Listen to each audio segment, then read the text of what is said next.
এসএসসির নিয়োগ দুর্নীতি মামলায় মহিলা চাকরি প্রাপককে সিবিআই জিজ্ঞাসাবাদ নিয়ে তৈরি হয়েছে জটিলতা।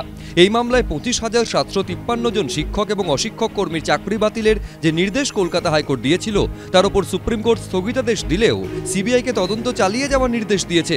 কিন্তু তদন্ত চালিয়ে নিয়ে যেতে সমস্যায় পড়তে হচ্ছে কেন্দ্রীয় এজেন্সিকে।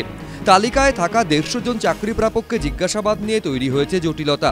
সিবিআই সূত্রে দাবি, অযোগ্যদের তালিকাভুক্ত 2600 জনের মধ্যে প্রায় 2400 জনকে জিজ্ঞাসাবাদ করা হয়েছে, কিন্তু 150 জন মহিলা চাকরি প্রাপককে জিজ্ঞাসাবাদ করতে গিয়ে সমস্যায় পড়তে হচ্ছে কেন্দ্রীয় তদন্তকারীদের। সিবিআই সূত্রে দাবি, আইন অনুযায়ী চাকরিরত মহিলা চাইলে তাদের পছন্দ মতো জায়গায় জিজ্ঞাসাবাদ করতে হবে, তাই 150 জনকে সিবিআই দফতরে ডেকে জিজ্ঞাসাবাদ করা যাচ্ছে না।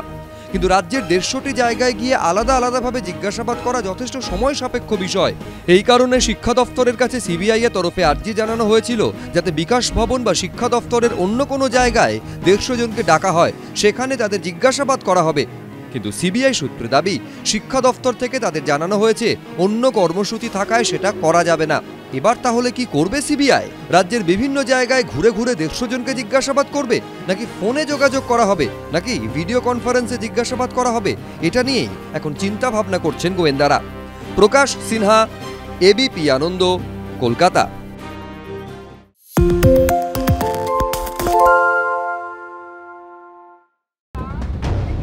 এবার ভাঙনের মুখে সাগরদ্বীপ, নিম্নচাপ আর কটালের প্রভাবে উত্তাল সমুদ্র।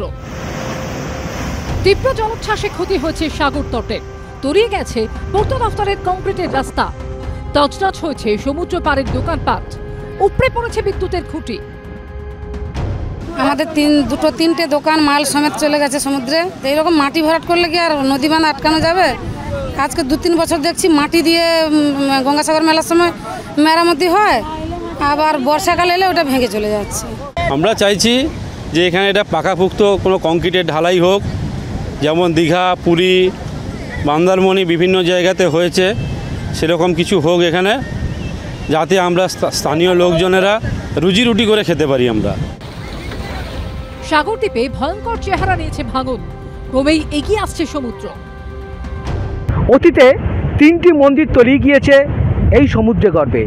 দ্রুত হারে যেভাবে ভাঙন এগিয়ে আসছে, তাতে আগামী দিনে এই মন্দির সমুদ্রে গর্ভে তলিয়ে যাবে না তো? সবাই দেখছে একটা হতাশ যে আমরা বোধহয় আর থাকবো না, মানে দোকানদার দেখে ডাববালার থেকে সবাইকে দেখলাম আর কি, যে এইটাকে মানে জাস্ট গঙ্গাসাগরটা বলছে নষ্ট হয়ে যাবে। ভয়ঙ্কর বিপর্যয় মুখে গঙ্গাসাগর।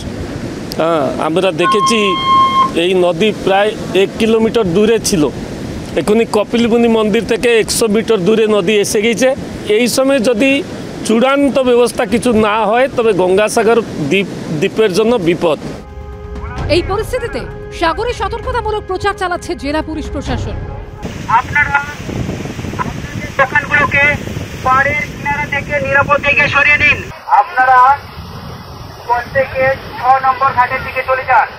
প্রশাসনের তরফ থেকে পাবলিককে সবসময় ওয়ার্নিং দেওয়া হচ্ছে, মাইকিং করা হচ্ছে যাতে কি কোনো রকম দুর্ঘটনা না ঘটে।